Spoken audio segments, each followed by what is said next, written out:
사랑하는 성도 여러분, 8월 9일 화요일 또 새벽 만나에 오신 여러분 주님의 이름으로 환영하고 축복합니다. 오늘 우리에게 주시는 하나님의 말씀 보도록 하겠습니다. 오늘 우리에게 주시는 하나님의 말씀은 마태복음 23장 27절부터 39절까지의 말씀 보겠습니다. 마태복음 23장 27절부터 39절입니다. 제가 봉독해 드리겠습니다. 화 있을진저 외식하는 서기관들과 바리새인들이여, 회칠한 무덤 같으니 겉으로는 아름답게 보이나 그 안에는 죽은 사람의 뼈와 모든 더러운 것이 가득하도다. 이와 같이 너희도 겉으로는 사람에게 옳게 보이되 안으로는 외식과 불법이 가득하도다. 화 있을진저 외식하는 서기관들과 바리새인들이여, 너희는 선지자들의 무덤을 만들고 의인들의 비석을 꾸미며 이르되, 만일 우리가 조상 때 있었더라면 우리는 그들이 선지자의 피를 흘리는데 참여하지 아니하였으리라 하니, 그러면 너희가 선지자를 죽인 자의 자손임을 스스로 증명함이로다. 너희가 너희 조상의 분량을 채우라. 뱀들아, 독사의 새끼들아, 너희가 어떻게 지옥의 판결을 피하겠느냐.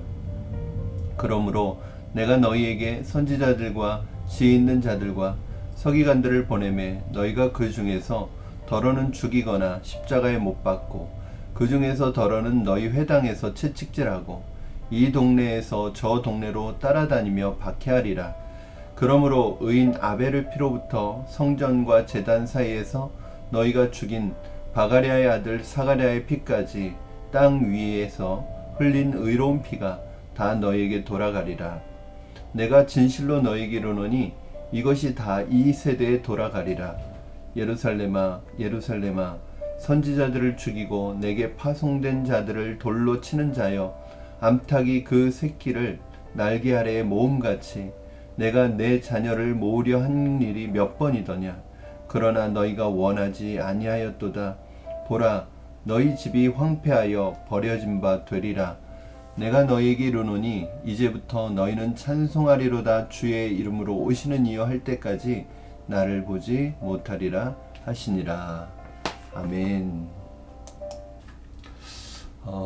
여러분, 오늘 말씀을 어저께 말씀과 이어지는 부분이라고 할 수 있습니다. 바리새인들과 서기관들에 대한 책망과 저주의 말씀, 이어서 그 바리새인들과 서기관들을 중심으로 이루어졌던 유대 종교, 예루살렘 종교에 대한, 또 예루살렘에 대한 주님의 책망과 심판에 대한 경고, 예고의 말씀을 오늘 하시고 계십니다. 우리가 보통 화석이라고 하면 이미 오래전에 죽었던 것이 오랜 세월을 거치면서 돌처럼 굳어진 것을 우리가 화석이라고 이야기를 합니다. 뭐 이런 것은 꼭 생물이나 어떤 그런 과거에 있었던, 존재했었던 어떤 것뿐만 아니라 더 크게 확대하면 나라도 그런 것 같습니다. 로마 제국이라는 정말 화려하고 강성했던 나라, 모든 길은 로마로 통한다라고 말할 정도로 세계를 지배했던 로마 제국은 지금 우리가 알고 있는 바와 같이 존재하지 않고 멸망한 제국이 되었습니다. 멸망할 것 같지 않았던 이 제국이 이렇게 한순간에 무너진 이유는 무엇일까요? 과거에 굉장한 번영과 왕성함을 누렸던 어떤 것들이 시간이 지나감에 따라 그 흔적과 자취를 겨우 발견할 수 있을 정도로 사라져버리는 이유는 무엇일까요? 저는 신앙에도 그러한 부분이 있다고 생각합니다. 신앙에도 화석화된 신앙이 있다고 생각합니다. 예전에는 굉장히 열정적이고 하나님 안에서 순수하고 아름다운 신앙의 삶을 추구하고 살아가던 사람이 시간이 지남에 따라서 그 순수하고 열정적이고 은혜로운 마음은 다 없어져 버리고 돌처럼 굳어버려서 오히려 하나님의 심판의 대상이 되고 하나님의 대항하는, 하나님을 거역하고 하나님께 반역하는 적그리스도의 세력으로 변하는 이 화석화된 신앙, 이것에 대한 경고의 말씀을 오늘 본문은 우리에게 알려주고 있습니다. 오늘 본문에 나오는 서기관들과 바리새인들은 예루살렘을 중심으로 하는 유대교 신앙의 어떻게 보면 대표적인 사람들이라고 말할 수 있었습니다. 그런데 이들의 신앙을 한마디로 정의한다면 바로 굳어버린 신앙, 화석화된 신앙, 회칠한 무덤과 같은 겉과 속이 다른 외식하는 신앙의 사람들이었다는 것을 오늘 말씀은 시작하면서 우리에게 알려주고 있습니다. 화석화된 신앙이라는 것은 살아있는 게 아니죠, 여러분. 죽어있는 신앙을 말하는 것이고요. 이 죽어있는 신앙에 대한 죽어있는 신앙은 결국 뭘 초래하느냐면 하나님의 죽음의 심판을 초래하게 되죠. 죽어있다는 것, 즉 내 신앙은 죽어있는데 겉으로는 죽어있지 않은 것처럼, 겉으로는 마치 살아있는 것처럼, 누구보다도 경건한 것처럼 자신을 속이면서 살아가는 사람들이었음을 오늘 27절, 28절 말씀은 이렇게 기록하고 있습니다. 화 있을진저 외식하는 서기관들과 바리새인들이여 회칠한 무덤 같으니 겉으로는 아름답게 보이나 그 안에는 죽은 사람의 뼈와 모든 더러운 것이 가득하도다. 이와 같이 너희도 겉으로는 사람에게 옳게 보이되 안으로는 외식과 불법이 가득하도다. 겉으로는 화려해 보이고 겉으로는 좋아 보이는데 사실은 그거 다 가짜라는 거죠. 그 안에는, 여러분, 회칠한 무덤은 겉으로는 깨끗하게 칠이 되어 있을지 모르지만, 그래서 좋아 보일지는 모르지만 그 안에는 뭐가 있냐면 죽은 사람의 뼈가 있단 말이에요. 죽음이 가득한 시체가 있단 말이에요. 가장 부정한다고 생각하는 시체가 있어요. 마찬가지로 이 바리새인들의 신앙은 어떤 신앙이었느냐면 바로 겉으로는 누구보다도 종교적인 척하고 누구보다도 경건한 척했지만 사실은 죽어있는 신앙이었어요. 죽어있는 신앙이라는 건 뭐예요? 그 마음에 외식하고 진짜 내면이 하나님을 믿지 않는, 겉으로 볼 때는 하나님을 믿지만 그 내면은 하나님과 상관없는 삶을 살아가는, 자기 중심성의 자기만을 위한 삶을 살아가는 사람들이었다는 것을, 오히려 이 사람들은 종교를 이용하죠. 내가 하나님을 위해서 있는 것이 아니라 하나님이 나를 위해서 있다고 생각하는 사람들이고, 자기에게 유익이 된다면 하나님까지도 이용하는 사람들이었습니다.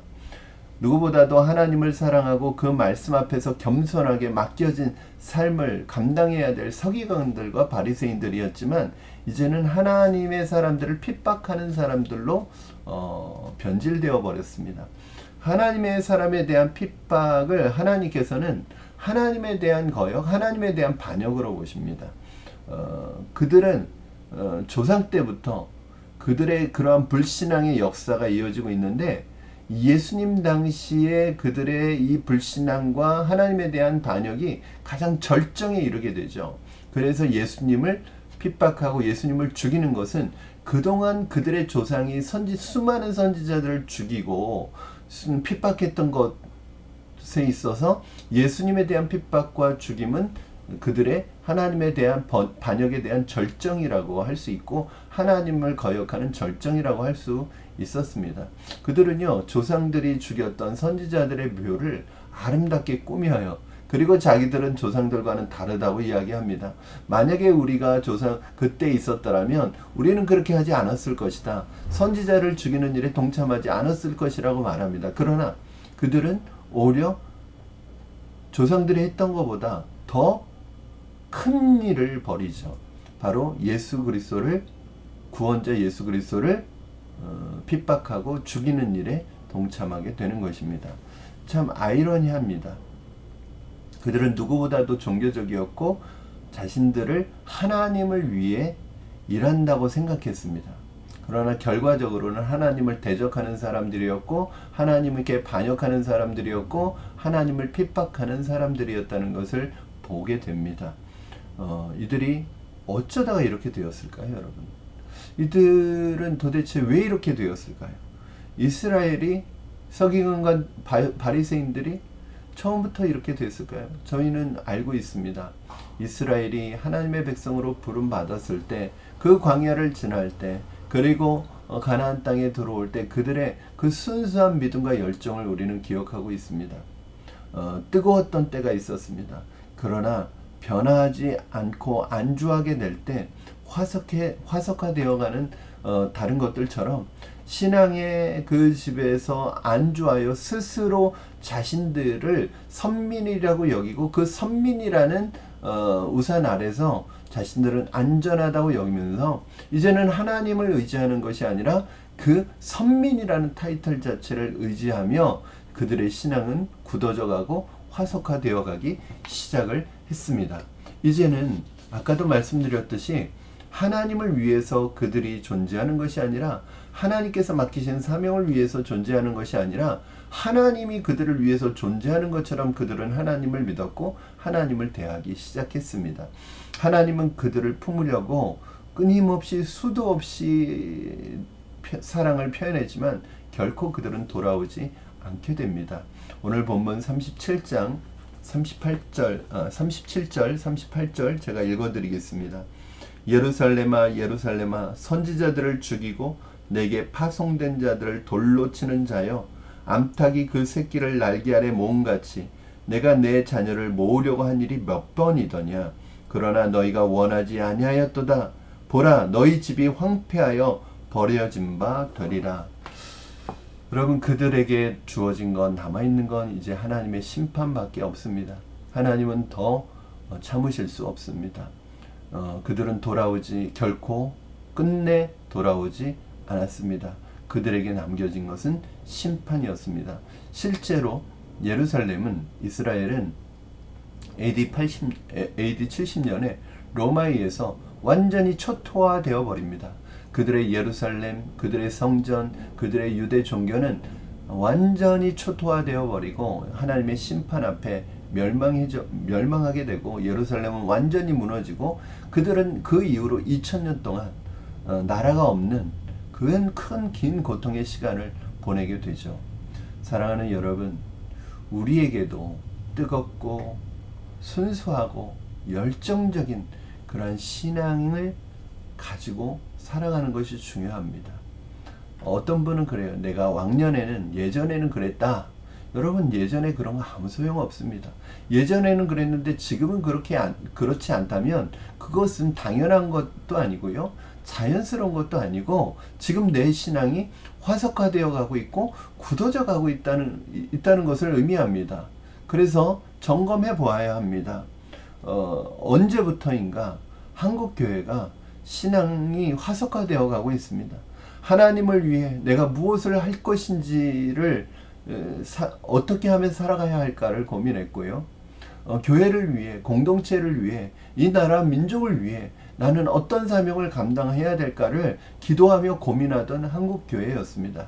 그러나 이제는 교회가 복음의 야성을 잃어버리고 교회가 하나의 특권층, 기독권층화 되어 가고 있는 것을 세상 사람들로부터 비난받고 있습니다. 잃어버린 신앙, 굳어져 버리는 신앙을 가지고 있고 성도들은 이제는 교회를 자신들의 입맛에 따라 고르고 교회를 자신들의 입맛에 따라 찾는 그러한 세태가 되어졌습니다. 모든 것이 자기중심입니다. 자기중심은 죄의 근원입니다. 성경에서 말하는 죄라는 건 뭐냐면 자기중심성입니다. 그러나 우리가 신앙생활 하면서도 이 자기중심성을 버리지 못하고 모든 것이 자기를 위해 존재한다고 생각합니다. 심지어는 하나님도 신앙도 교회까지도. 이것을 버리지 않으면 우리의 신앙은 화석화되어 갈 수밖에 없습니다. 여러분 우리의 신앙이 화석화되어 가는 가장 빠른 지름길은 뭘까요? 어떻게 되면 이렇게 될까요? 바로 우리의 내면이 하나님의 말씀으로 변하지 않을 때에 우리의 내면이, 우리의 마음이 하나님의 말씀의 자극과 터치와 말씀의 그런 도전을 계속해서 받고 그 말씀 앞에 순종하는 삶을 걸어가는 이 훈련을 하지 않을 때 우리의 신앙은 겉모습뿐인 메말라버린 이 내용이 없고 겉모습뿐인 신앙은 메말라버립니다. 물이 공급되지 않는 식물은 말라 죽게 되어 있습니다. 우리의 신앙의 본질, 우리의 신앙의 내면이 항상 주님 말씀 안에 시냇가에 심겨진 나무처럼 시절을 쫓아 과실을 맺으며 그 잎사귀가 마르지 아니한 같은 그런 하나님의 말씀 안에 뿌리를 내린 신앙이 되기를 주님의 이름으로 축원합니다. 여러분, 말씀을 형식적으로 읽지 마시고 예배를 형식적으로 드리지 마시고 그 말씀을 들을 때마다 사모함으로 순수함으로 그 말씀 내 말씀으로 받고 그 말씀에 내 신앙의 뿌리를 내리고 그 말씀을 따라 하나님 사모함으로 살아가는 여러분 되시기를 주님의 이름으로 축원합니다. 저는 우리의 신앙이 이러한 마지막 때에 더욱더 깨어서 주님을 향한 그 사랑의 중심을 가지고 변함없이 한결같은 마음으로 우리의 첫사랑의 은혜와 기쁨을 잊지 않고 살아가는 저와 여러분 되기를 주님의 이름으로 축원합니다. 우리의 신앙에 가장 경계해야 될 것, 화석화된 신앙, 굳어지는 신앙, 말라버리는 신앙이 되지 않기를 주님의 이름으로 축원합니다. 기도하겠습니다. 살아계신 하나님 아버지, 감사합니다. 오늘 서기관들과 바리새인들 또 예루살렘을 향하여 주님의 경고의 메시지를 보면서 하나님, 우리 자신의 신앙을 돌아봅니다. 하나님, 순수하고 열정적이고 뜨거웠던 그 신앙이 과거의 기억이 되지 않게 하시고 과거의 추억으로 남지 않게 하시고 오늘 이 시간 내가 살아간 삶에서 여전히 주님의 말씀이 내 마음을 새롭게 함으로 변화를 받아 하나님의 선하시고 기뻐하시고 온전하신 뜻이 무엇인지 분별하며 하나님 늘 마르지 않고 메마르지 않도록 우리의 신앙과 우리의 마음이 하나님의 말씀에 뿌리를 내리며 살아가는 신앙이 되게 하여 주시옵소서. 오늘도 주신 말씀 어린아이와 같은 순전한 마음으로 믿고 따라가며 사모하며 나아가는 우리가 되어지도록 주님 축복하여 주시옵소서. 감사드리며 예수님의 이름으로 기도드리옵나이다. 아멘. 사랑하는 성도 여러분, 이번 주도 또 시간이 계속 지나가고 있습니다. 시간은 계속 흘러갈 것입니다. 끊임없이 지나가고 흘러가는 시간 속에서 무엇이 여러분의 인생의 본질이고 중요한 것인지 놓치지 마시고 꼭 붙잡으시기 바랍니다. 여러분, 하나님의 말씀 놓지 마시고 하루에 조금씩이라도 이 말씀 생각하시고 묵상하시면서 우리 신앙을 다시 한번 점검하고 늘 깨어있는 신앙을 유지하시기를 바랍니다. 바라기는 말씀을 듣고 여러분 개인적으로 조금 더 기도하는 시간을 가지셨으면 좋겠어요. 5분이든 10분이든 그렇게 하시면 더 좋을 것 같습니다. 말씀을 듣는 데서 그치지 마시고요. 오늘 하루도 믿음 안에서 승리하시고요. 또 저는 내일 수요일 새벽 만나에 말씀을 가지고 여러분 찾아뵙겠습니다. 오늘 하루도 승리하십시오. 사랑하고 축복합니다, 여러분.